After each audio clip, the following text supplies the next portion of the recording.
출애굽기 보겠습니다. 출애굽기는 벨레 세모트에서 그리고 이것들이 그 이름들이다. 뭐 이런 이름을 가지고 있는데 헬라어 성경으로 번역되어지면서 엑소더스로 바뀌었습니다. 그래서 탈출, 출발, 밖으로 나감이라고 하는 헬라어 번역으로 되면서 바뀌었고 이게 이제 이어져서 엑소더스로 영어 성경까지 오고 그리고 이제 중국어로 번역되면서 출애굽기 해서 애굽을 나간다라고 하는 출애굽이 됐습니다. 기록자는 역시 모세입니다. 모세, 레위 족속 아버지 아므람과 요게벳 사이에서 그리고 이제 형 아론과 누이 미리암 물에서 건져냈다라는 뜻을 가지고 있는 모세다라고 하는 것들 보시면 좋겠고요. 연대는 창세기랑 동일합니다. 광야시대 때 쓰기 시작해서 40년에 보니까 모세가 마지막에 이제 내가 율법을 다 완성하였다, 다 기록하였다. 그 신명기서를 보니까 토라를 다 완성했다라고 하는 율법을 다 기록했다라는 말이 나옵니다. 그래서 보통 그 말씀을 가져서 토라, 모세 오경이 다 기록됐다라고 저희들이 보통 이야기하고 있습니다. 배경 보시면요, 애굽 왕조의 교체 시대입니다. 요셉을 알지 못하는 왕조가 일어났다고 합니다. 한번 연대표 한번 보겠습니다. 연대표 가서 보시면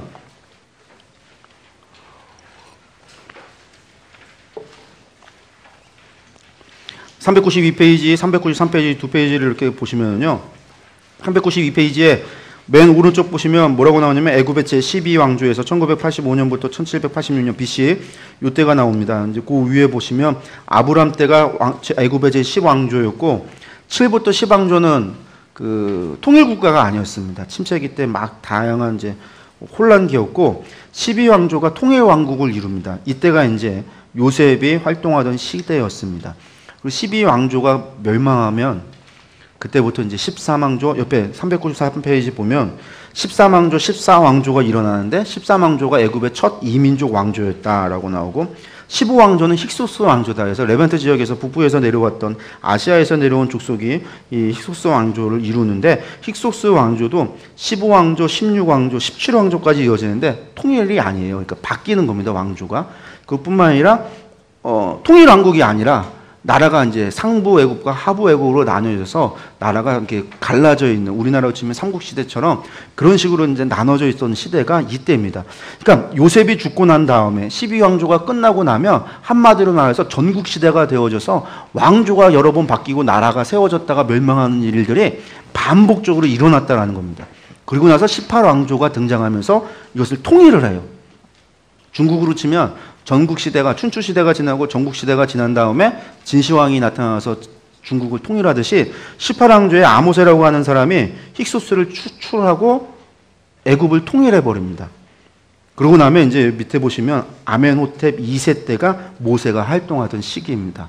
그러니까 우리가 요셉을 알지 못하는 왕하면 대부분 이제 힉소스 계열 하나만 생각을 해서 왕조가 끝나고 아시아 지역에서 내려왔던 힉소스 계열에 의해서 왕조가 세워졌다가 이제 모세 때가 왔기 때문에 잊어버렸다라고 생각하는데 기간이 길 뿐만 아니라 이 사이에 지금 12왕조부터 18왕조 사이니까 왕조 6번이 바뀌었다라는 얘기입니다.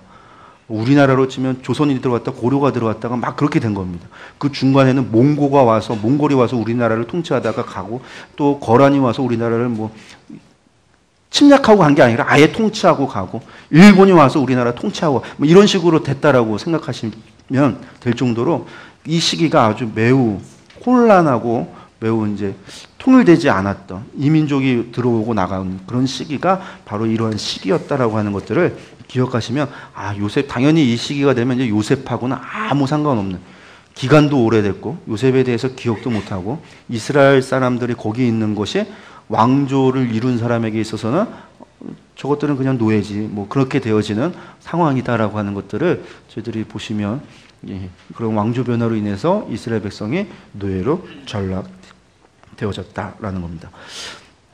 기록 목적 보시면요, 하나님의 역사 개입에 의한 이스라엘 구원의 역사를 보여준다. 시내산에서 새로운 계약을 맺는다. 하나님은 율법을 제시하시고 훈련을 통해 이스라엘 백성들이 살아가도록 인도하신다. 왜 하나님께서 아브라함에게 큰 민족이 되게 하게 하셨는가? 그 약속하신 것이 여기에서 이제 그 약속에 아브라함이 몰랐던 그 약속에 그 나머지 부분을 이야기하는 게 출애굽기인 거죠. 결국 큰 민족을 이루어서 뭘 하겠다? 하나님의 나라를 만드시겠다.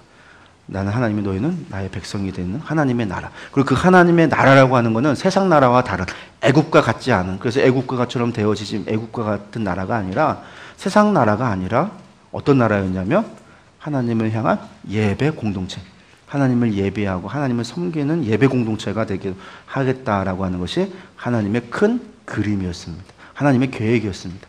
그러니까 출애굽을 통해서 하나님께서 왜 출애굽시켰는가? 하나님의 예배 공동체를 만드시기 위해서다라는 겁니다. 하나님의 나라를 세우시고자 하신다라는 겁니다. 이 땅에 하나님의 나라를 세우시고 그 나라는 하나님을 예배하는 공동체다. 그러니까 시내산에서 계약을 맺어서 배우는 게 뭐냐면 하나님과 언약을 맺어서 언약식을 하고 나서 제일 먼저 만드는 게 하나님의 성막을 만듭니다. 성막 만들고 나서 제일 먼저 배우는 게 뭐냐면 레위기 1장부터 10장까지 나오는 예배법을 배웁니다. 하나님을 어떻게 예배하실 건가?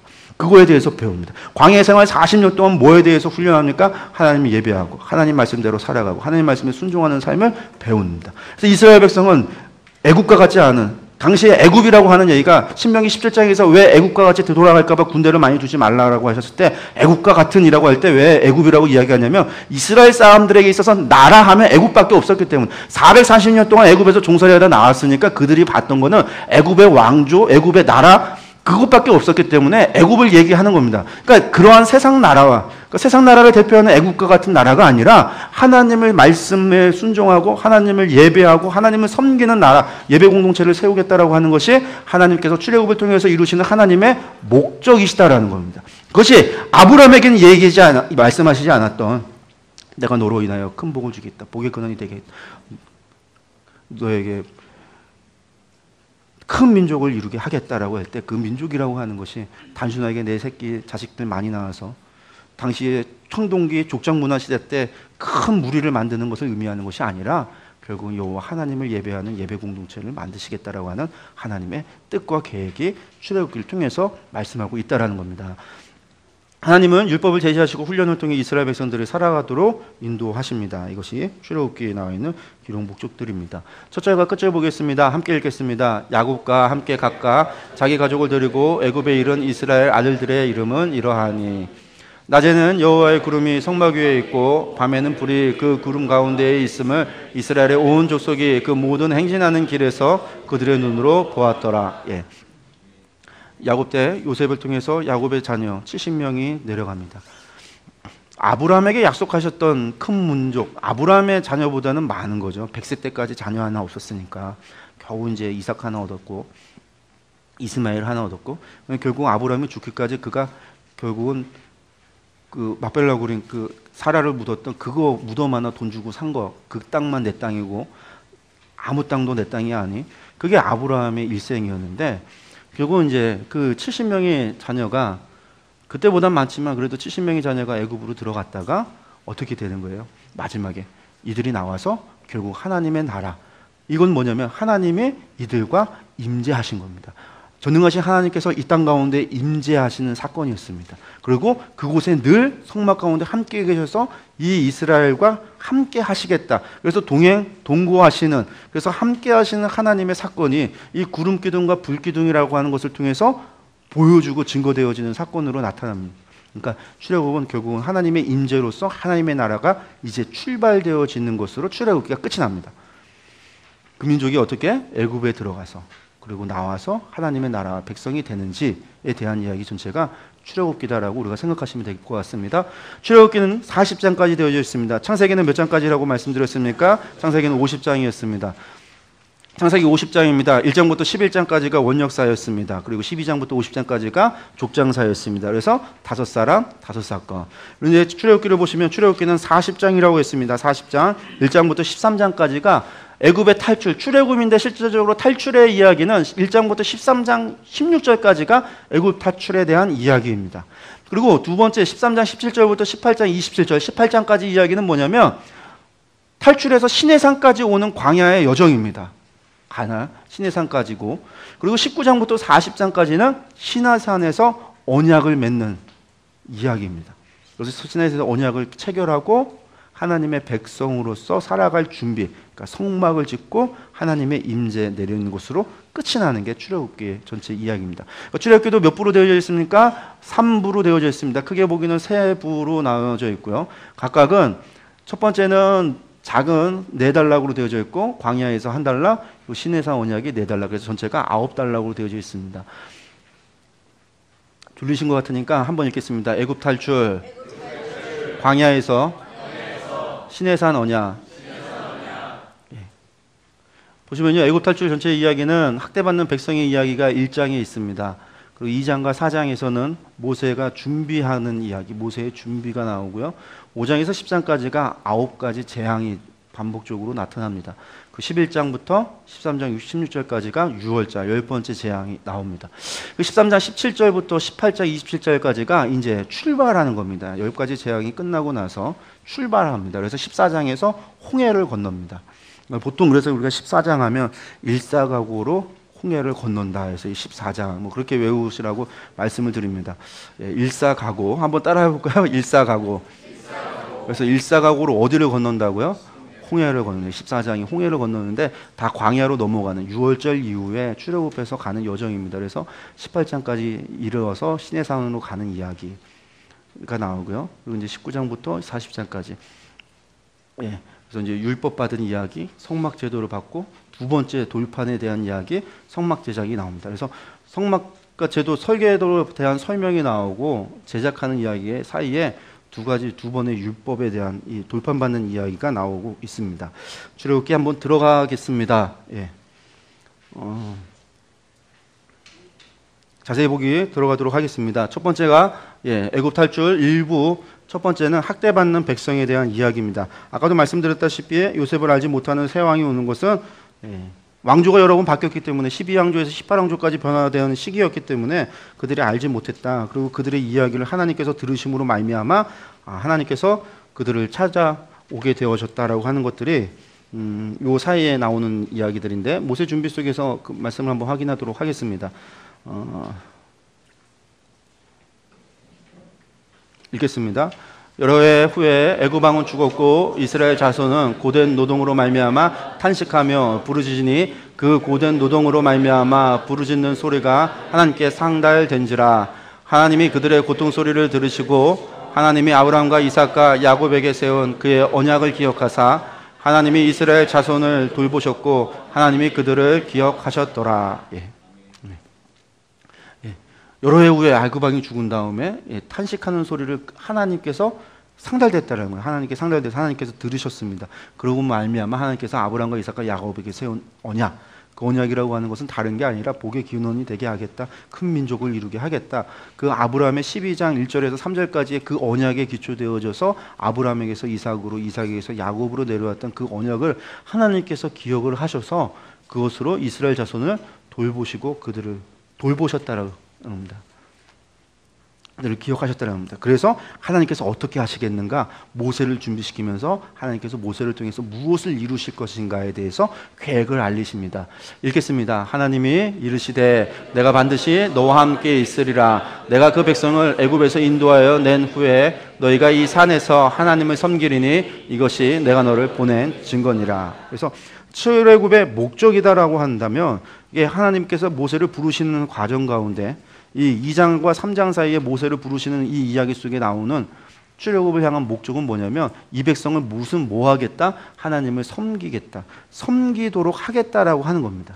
여러분들 갖고 계신 책으로는 35페이지 밑쪽에 출애굽의 원인과 목적이라고 하는 것으로 팁을 달아놨는데 하나님께서 왜 이 일을 하기 시작했냐면 앞서 이야기했듯이 이스라엘 사람들이 하나님께 했던 기도 그것이 하나님께 상달되었기 때문에 그 기도를 들으신 하나님께서 아브라함과 이삭과 야곱에게 하셨던 언약을 기억해 내셨고 그 언약을 기억하심으로 말미암아 그들을 돌보시고 그들을 이제 기억해 하셨다라는 겁니다. 그래서 이제 모세를 준비시키고 모세를 통해서 하나님께서 무엇을 하시려고 하셨는가라고 할 때 이 백성으로 하여금 이 산에서 나를 섬기게 하겠다. 근데 이것이 3장 12절에 한 번만 나오는 것이 아닙니다. 봤더니 3장 18절에도 나옵니다. 제사를 나에게 광야길에서 나에게 제사를 드리게 하겠다. 5장 1절에 아브라함 모세를 통해서 바로에게 뭐라고 이야기하라고 하나님께서 시키셨냐면 이 백성들을 데리고 나가서 광야길에서 하나님의 절기를 지킬 것이다. 하나님께 절기를 지키겠다. 7장 16절에서는 하나님을 섬기겠다. 9장 1절에서 광야에 나가서 하나님을 섬기겠다. 9장 13절에도 하나님을 섬기겠다. 10장 3절에서도 하나님을 섬기겠다. 이게 지금 19가지 재앙이 반복되어질 때 모세가 바로에게 요구했던 요구가 있습니다. 이 백성을 갖다가 데리고 가서 광야길에서 하루길 가서 혹은 광야에 가서 하나님의 절기를 지키겠습니다. 그러니까 보내달라. 우리는 하나님을 갖다가 섬기겠습니다. 이스라엘을 하나님께서 왜 출애굽을 왜 광야길로 인도해 내셨는가? 하나님을 섬기게 하기 위해서, 하나님의 절기를 지키게 하기 위해서, 하나님께 제사를 드리게 하기 위해서라는 겁니다. 여기는 이제 섬기겠다라고 하는 말로 나와 있는데 저기를 보면 보통 이제 그 경배하겠다, 중국어로 하면 경배하겠다라고 되어져 있고, 이게 그러니까 경배하겠다는 얘기가 무엇이냐면 예배하겠다는 얘기거든요. 오늘날로 얘기한다면 그러니까 이게 번역이 섬기다라고 되어져 있지만 이것이 예배하겠다라는 이야기입니다. 그래서 성경을 통해 하나님께서 모세를 통해서 왜 이스라엘 사람들을 구원해 내시는가? 그래서 모세가 그가 바로에게 말씀하는 걸 통해서 이야기하는 걸 통해서 나타나는 것은 이스라엘 백성들로 하여금 광야에 나가서 우리는 하나님을 섬기겠다. 우리는 하나님에게 예배드리겠다. 우리 하나님의 절기를 지키겠다. 이게 출애굽하는 목적이었습니다. 목적. 그리고 그 목적을 이루기 위한 방법으로 하나님께서 택하셨던 방법이 뭐냐면 9가지 재앙입니다. 9가지 재앙. 또 우리가 9가지 재앙하면 또 이렇게 우리가 이제 피로 변하는 이야기 저희들이 보면 죄송해요. 자꾸 그러냐. 무한 방법이 보통 이제 뭐 지팡이가 뱀이 되는 이적은 뭐 아포피스 죄라고 뱀 우레우스 이게 이제 애굽의 신들이라고 하는 피재앙 같은 경우는 하피신 이야기하고 크누메 신 개구리 재앙 같은 경우 헤케르라고도 이야기하고 이게 이제 뭐 애굽의 이제 신들에 대한 것들 이것들에 대한 하나님의 심판으로 많이들 이야기를 합니다. 하나님께서 애굽의 신들을 심판했습니다. 심판하는 게 어떤 의미가 있느냐가 중요한 거죠. 심판했다가 아니라 사실상 성경을 통해서 우리가 하나님께서 당연히 이런 것도 심판하는 것은 큰 일도 아니고 아무것도 아닙니다. 왜? 하나님은 전능하사 천지를 창조하신 하나님이라는 사실을 우리는 너무나 잘 알고 있기 때문에.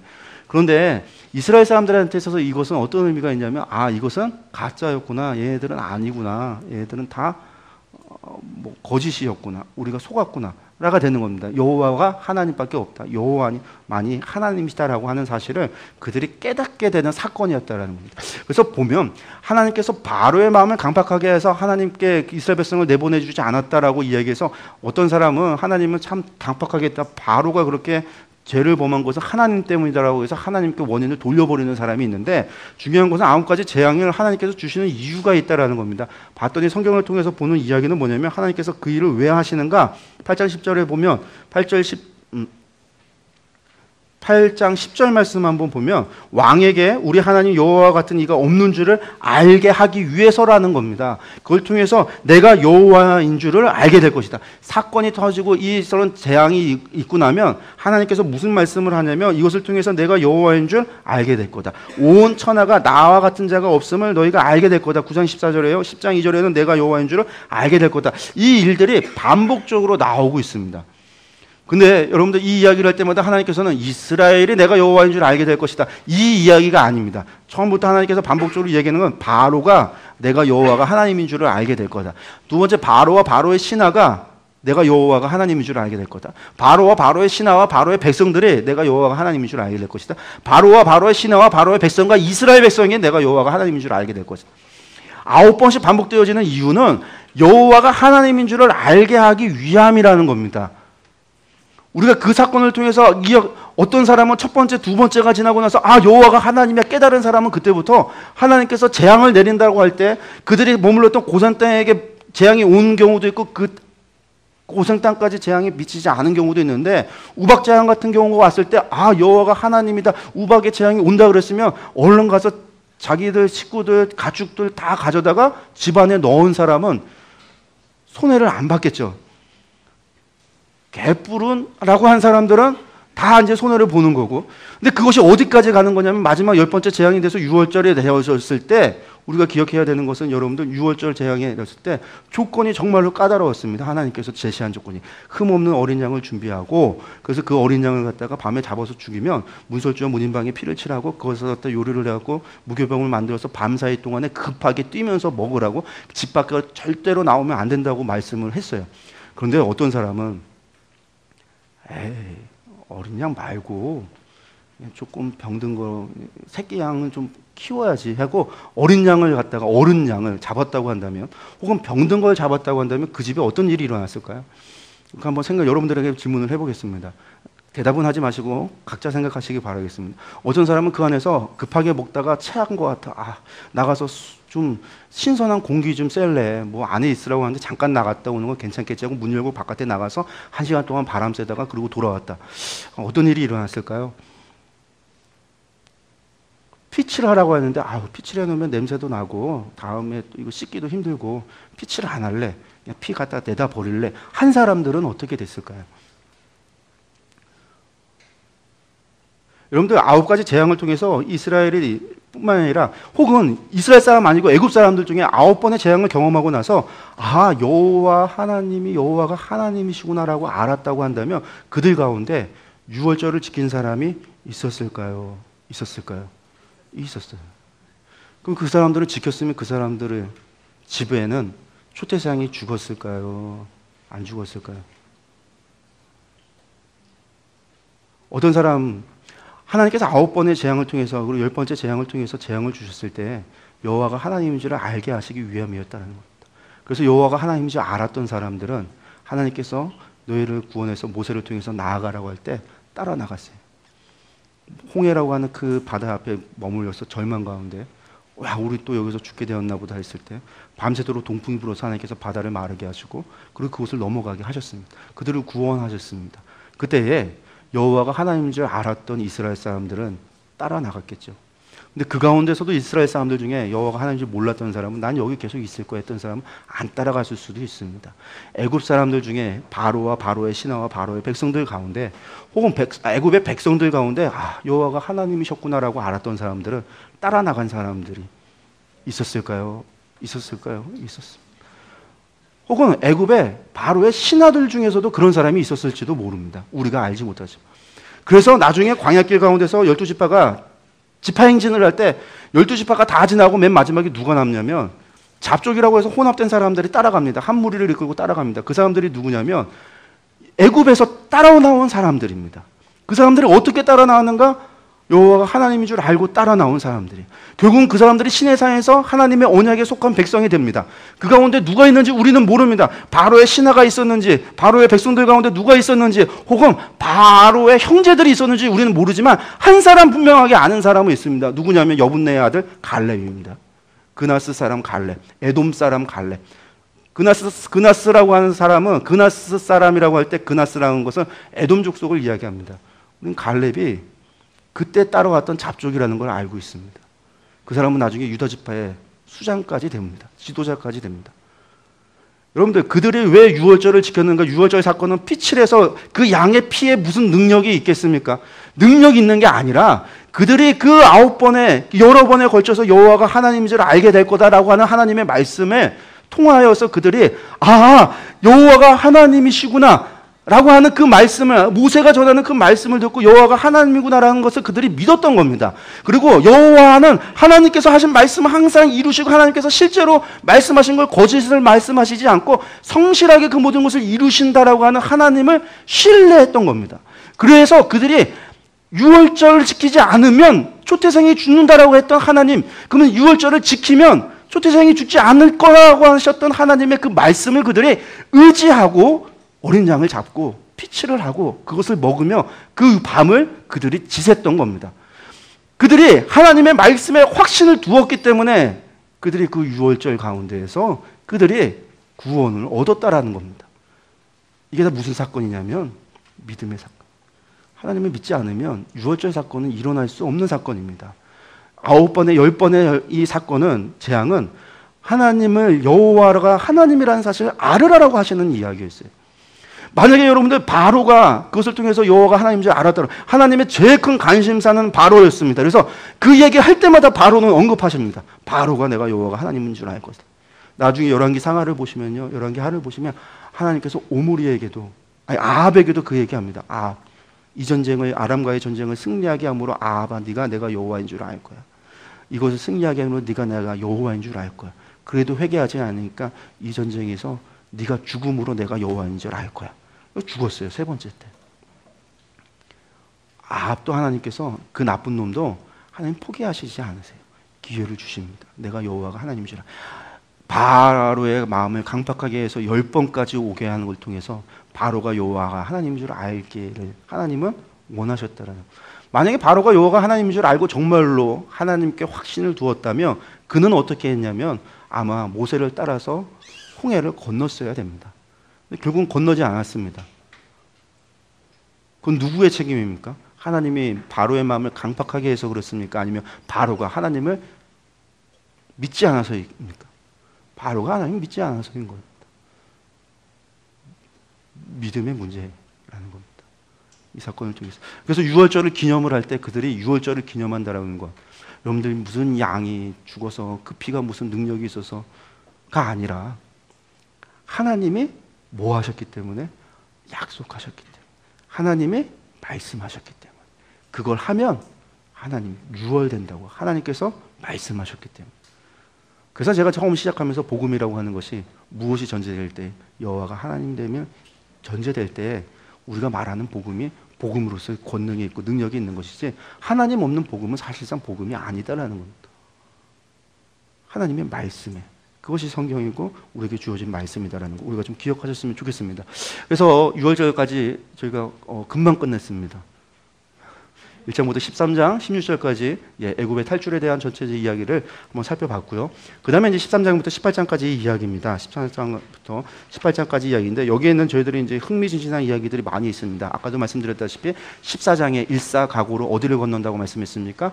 홍해를 건넌다고 말씀드렸습니다. 우리가 홍해 건너는 이야기는 맨날 10개 영화 그리고 이제 또 특별히 그 이집트 왕자 그래서 모세가 기도하고 자평이를 탁 하니까 그냥 파도가 바다가 쫙 갈라져서 그 길을 건너면서 세계 최고의 수족관이 만들어지는 그곳에 막 고래가 수영을 치고 막 그런 거를 만화를 만들어서 스펙타클하게 그렇게 만들어놔서 그걸 자꾸 생각하는데 그게 아니라 밤새도록 하나님이 동풍을 불게 해서 지리를 공부하셨지만 레반트 지역에서 동쪽이 뭐가 있냐면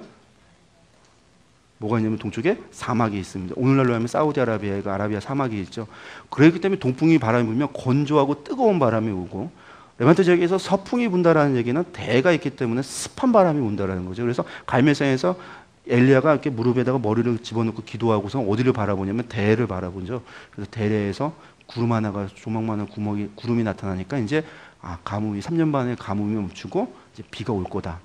그래서 서풍이 불면 비가 오고 습한 바람이 오고 동풍이 불면 건조한 바람이 붑니다. 그래서 밤새도록 동풍이 불어서 뭐 했다? 바다가 말랐다. 이게 아니라 요단강을 건널 때는 법궤를 맨 제사장들이 요단강 속에 발을 대딛자마자 물이 끊겼다. 이제 한순간에 끊기는 거죠. 그건 요단강의 이야기고 그때 요단강이 물이 내려오다가 막 이렇게 됐는지는 모릅니다. 그거는 이제 아무도 모르죠. 뭐 그때 모르는 거고 홍해에서 하는 것은 바람이 밤새도록 불어서 밤새도록 애굽이 쳐들어올 애굽 군대를 향해서 하나님께서 불기둥으로 그들의 길을 막으셨다라는 거예요. 오지 못하도록. 거기서 밤새도록 동풍이 불어서 건너는 사건이 14장의 사건이다. 이건 이제 우리가 다 아는 얘기고 이제 넘어가면 이제 바로 마라의 쓴물 사건도 나오고 만나와 메추라기 사건도 나옵니다. 만나와 메추라기 사건 같은 경우는 우리가 이 출애굽기 16장에서 만나 메추라기 그래서 하나님께서 우리 고기가 먹고 싶습니다 했더니 하나님께서 고기도 주세요 막. 근데 시내산에서 언약 맺고 나서 돌아가서 이제 민수기 보면 기브로 핫다와에서는 어떤 일이 있냐면 거기서도 하나님 고기 먹고 싶습니다 그랬더니 하나님께서 메추라기를 보내주시고 나서 그들의 이빨 사이에 고기가 아직 끼었을 때 하나님께서 이스라엘을 쳐서 수많은 사람들을 죽이셨습니다. 심판하셨습니다. 언약 맺기 전과 언약 맺은 뒤에는 다르다라고 하는 거 우리가 이제 그건 이제 민수기 가서 조금 더 보겠지만 다르다라고 하는 거 언약 이전까지는 하나님의 말씀, 언약에 대해서 하나님께서 적용 안 하시지만 언약을 맺고 나서는 하나님의 백성이 돼서는 하나님께서 하나님의 공의를 세우신다라고 하는 사실을 우리가 기억해야 될 것 같습니다. 그리고 나면 17장에서 이제 르비딤 사건이 나옵니다. 아말렉과의 전투, 르비딤 사건. 우리가 잘 아듯이 모세가 손을 들면 승리하고 팔이 무거워서 내려오면 이제 전쟁에서 이제 밀리고 하는 일들이 반복됐던 르비딤 사건인데 이 사건은 뭐냐면 아말렉 족속들이 행군하고 있었던 이스라엘 족속의 뒤를 쳤습니다. 힘들고 지쳐서 뒤로 나고되던, 또 뒤에는 누가 있습니까? 잡족들, 이스라엘 민족의 잡족들. 앞에는 유다 민족이 가장 강했던 유다 민족들이, 유다 지파가 앞에 섰고, 근데 그 뒤에 가장 약했던 잡족이 있을 때, 르비딘 골짜기 뒤에서 아말렉이 쳐들어왔을 때 하나님께서 이 아말렉에 대해서 진노하셔서 아말렉을 갖다가 진멸하겠다라고 말씀합니다. 그래서 이제 사울 시대 때 하나님께서 사울에게 아말렉을 진멸하라 했는데 사울이 안 하죠. 그래서 결국 그것 때문에 하나님은 제사보다 순종이 낫습니다 라는 이야기를 하고, 결국은 사울이 하나님으로부터 이제 버림받게 되어지는 일들이 이루어집니다. 그러고 나서 하나님께서 언제까지 가냐면, 여러분들 에스겔서에 보면 하만이라고 나옵니다. 아각 사람 하만이라고 하는 사람이 등장하는데, 이때 나오는 아각 사람이라는 게 아말렉 족속을 의미합니다. 그래서 하나님께서 하만을 갖다 장대에 달아서 죽이시죠. 그래서 우리가 이제 그런 얘기를 합니다. 논논삼아 하나님은 뒤끝이 있을까요 할 때, 하나님이 뒤끝이 있어서 이때 이 르비딤 사건 때 하나님께서 잡족들 힘들고 어려워 그 고생하며 걸었던 그 사람들을 갖다가 뒤에서 쳤던 아말렉에 대해서 하나님께서 진멸하시겠다라는 약속을 어디까지, 에스겔서 가서 하만을 장대에 달아 돌리면서 그때까지 하나님께서 이루시는 일, 아니 에스더서에서, 그렇죠? 에스더서 그 이야기. 그래서 하나님은 뒤끝 있으신 분이다라고 우리들이 이야기를, 결론을 내렸습니다. 하나님 그러신 분이세요. 그것도 연약하고.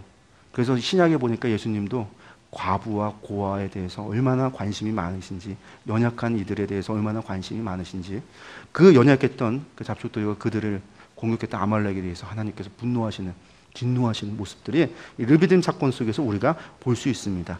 시내산 언약, 이것을 통해서 시내산까지 도착을 하면 시내산에서 이제 중요한 언약식이 나옵니다. 우리가 너무나 잘 아는 너무나 중요한 말씀이 여기서 나오는데 한번 읽겠습니다. 세계가 다 내게 속하였나니 너희가 내 말을 잘 듣고 내 언약을 지키면 너희는 모든 민족 중에서 내 소유가 되겠고 너희가 내게 대하여 제사장 나라가 되며 거룩한 백성이 되리라. 너는 이 말을 이스라엘 자손에게 전할지니라. 예. 이게 이제 모세가 첫 번째 시내산에 올라서 하나님하고 마주해서 처음으로 이제 하나님께 말씀을 듣는 사건입니다. 이때 하나님께서 모세에게 이야기합니다. 내가 강한 손과 펜팔로 너희를 애굽에서 구원해내 여호와 하나님이다. 그러면서 세계가 다 내게 속하였나니 너희가 내 말을 잘 듣고, 여기서 내 말을 잘 들으라는 얘기는 지금 모세에게 불러서 이야기하고 있는 이 이야기입니다. 앞으로 뭘 할 건지에 대해서. 그러면서 내 언약을 지키면, 이 언약은 아직 맺지 않았습니다. 언약을 지키기만 하면 너희는 모든 민족 중에서 내 소유가 되겠고, 먼저 내 소유가 되는 거고, 너희가 내게 대하여 제사장 나라가 되고 거룩한 백성이 되리라. 너는 이 말을 이스라엘 자손에게 전할지니라. 이게 이제 하나님께서 모세에게 분부했던 이야기입니다. 그러니까 원래 세계가 원래 하나님 거죠. 하나님이 세상을 다 만드셨으니까, 창조주 하나님이시니까 하나님의 것입니다. 세계가 다 속했는데 이상하게 이제 인간의 범죄함으로 말미암아 세상은 누구의 것이 돼버렸냐면 세상의 공중권세 잡은 자의 것이 돼버렸습니다. 그럼에도 여전히 하나님의 것이기는 하지만 우리가 그렇게 살아간다라는 얘기죠. 그 가운데 너희가 내 말을 잘 듣고 언약만 지키면 내 소유가 될 거다. 먼저 내 소유가 될 거다. 그래서 너희는 내게 제사장 나라가 될 거다. 제사장 나라, 하나님을 예배하는 나라, 하나님을 예배하는 공동체, 제사장 나라가 될 거다. 그리고 거룩한 백성이 되리라. 내가 거룩하니 너희도 거룩하라. 여기에서 말씀하시는데, 거룩한 백성, 거룩이라고 하는 건 구별이라고도 이야기합니다. 구별된 백성, 세상과 다른 구별된 백성, 하나님의 백성, 하나님의 나라가 될 것이다 라고 이야기합니다. 또 특별히 제사장이라고 하는 것은 무엇이냐면, 제사장이라고 하는 사람들은 자기를 위해서 예배를 드리는 것도 있지만, 제사장이 하는 가장 중요한 역할은 뭐냐면, 중요한 거는 하나님을 예배하러 찾아오는 사람들을 뭐 하는 거냐면 예배를 돕는 거예요. 여러분들, 예배는 목사님이 설교하는 예배, 설교하고 예배 있으니까 예배 성도들이 와서 예배는 관람하고 성가대의 찬양을 듣고 찬양단의 찬양을 갖다 공연을 듣고 그냥 이야기 듣고 돌아가는 게 아니라, 예배는 자기가 드리는 게 예배인 거죠. 내가 드리는 게 예배지, 나는 청중이 되면 안 되는 게 예배인데. 그러니까 제사장은 청중이 아니라 예배자가 하나님을 예배하도록 돕는 게 제사장입니다. 그러니까 제사장 나라라는 거는 제사장 나라를 필요로 하는 예배자들을 돕는 거라는 게, 이스라엘은 예배자를 돕는 나라라는 겁니다. 그 예배자들은 누가? 세상의 다른, 또 다른 이스라엘 너머에 하나님께서 말씀하시는 그 하나님의 계획입니다. 앞으로 내가 너희를 나라를 세우는 이유는, 그래서 내가 너희를 큰 민족을 이루겠다. 나를 섬기는 나라를 만들겠다. 나를 예배하는 공동체를 만들겠다. 세상 가운데 내가 너희를 거룩한 백성으로 삼아 나를 섬기도록 하겠다. 그리고 나아가서 너희만이 아니라 너희는 제사장이 되어져서 또 나를 예배하려고 오는 사람들. 지금 출애굽 사건을 통해서 이미 경험했습니다. 이스라엘 민족 이후에 잡족들을 경험했습니다. 이후에 들어오게 될, 이후에 참가하게 될, 이후에 함께하게 될 사람들에게 또한 하나님을 갖다가 뭐하는? 예배하도록 돕는 일을 하도록 하는 것이 이스라엘을 향한 하나님의 계획이었습니다. 그것을 말씀을 약속을 이거 언약 맺겠느냐라고 했을 때 모세가 이제 그 이야기를 듣고 산을 내려가서 이스라엘 백성들에게 이 이야기를 쭉 합니다.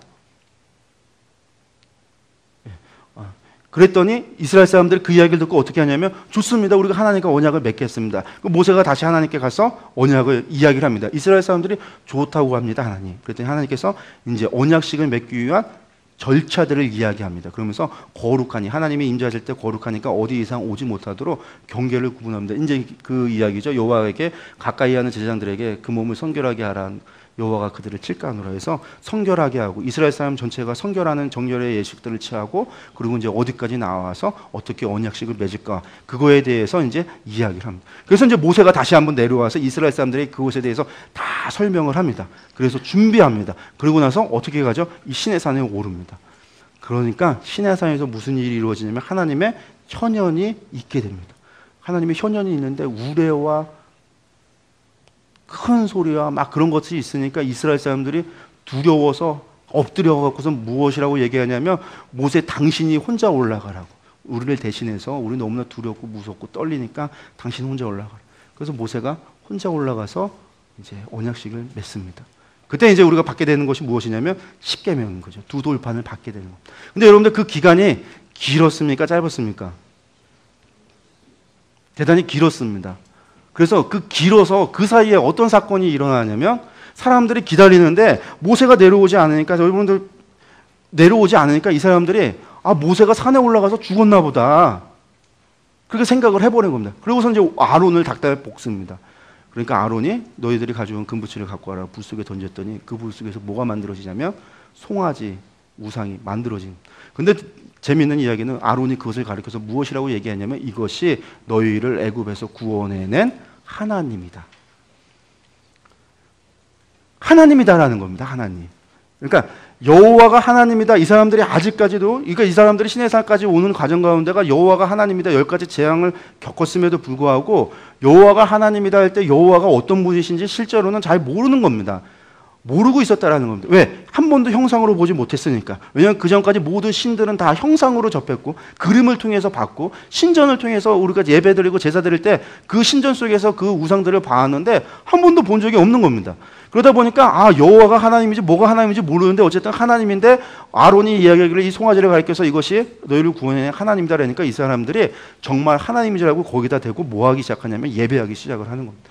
그리고 모세가 내려오다가 하나님께서 모세에게 가르칩니다. 저들이 지금 밑에서 무슨 짓을 하고 있는지 이야기를 하고 모세가 내려오다가 그것을 보고서는 그 두 돌판을 깨버립니다.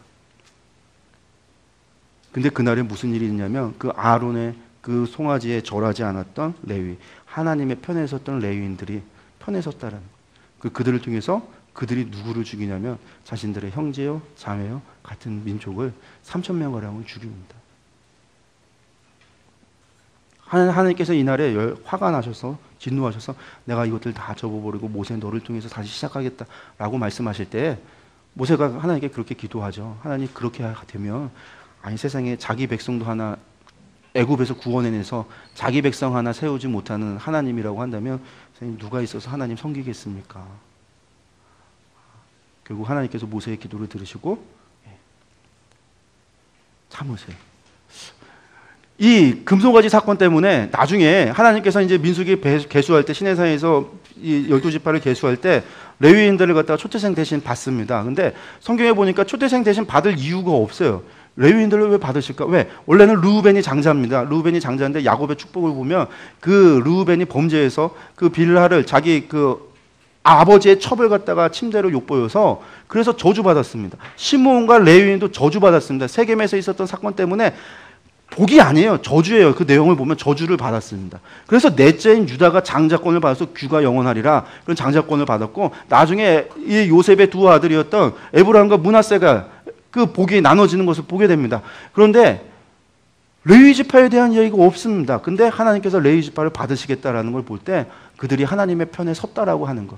그리해서 하나님께 우상에 절하지 않고 아론이 만들었던 그 황금 소가지에 정을하지 않고 하나님의 편에 섰던 그들 때문에, 그 사건 때문에 하나님께서 초대장으로 받았구나라고 하는 것을 저희들이 추측해 보는 겁니다.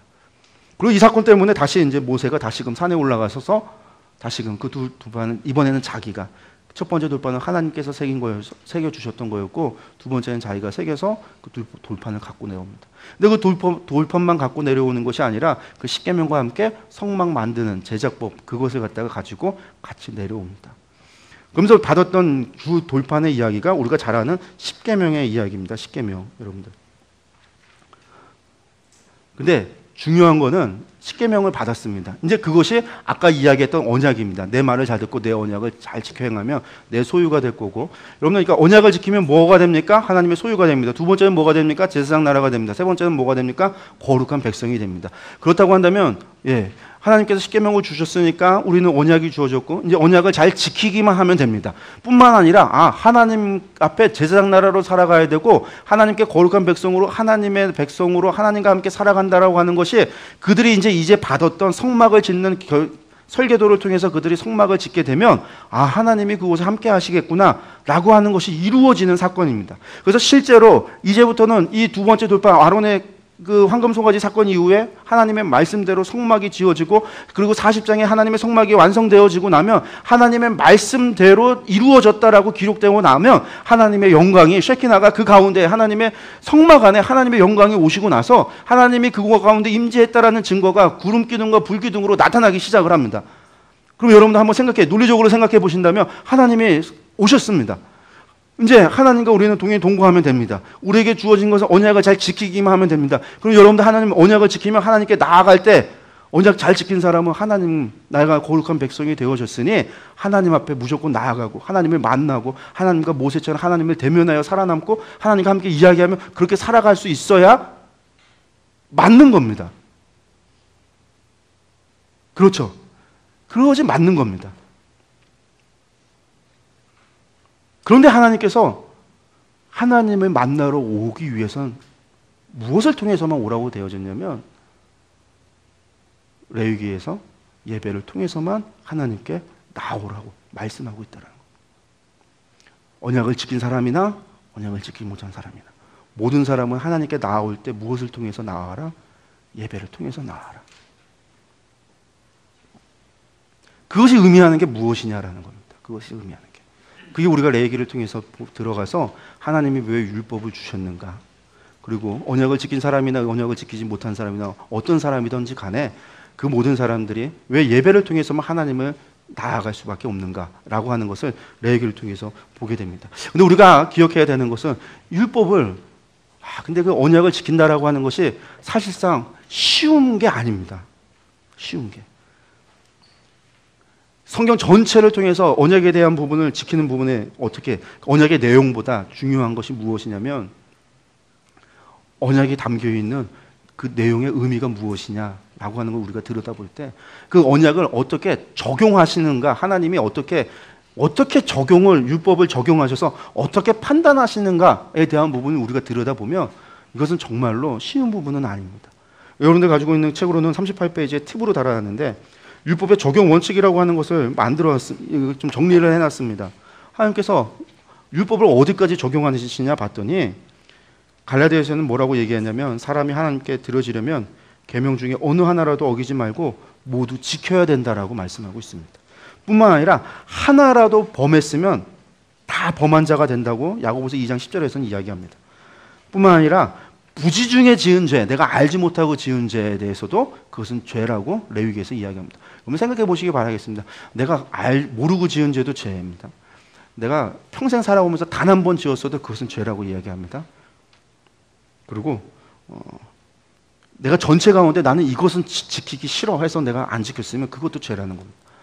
나중에 예수님은 뭐라고까지 얘기했냐면, 친구를 갖다 미워하면 살인한 거다, 여자를 보고 음심을 품었으면 간음한 거다, 마음으로 지은 죄는 다 죄다라고 예수님은 그렇게까지 말씀하셨습니다.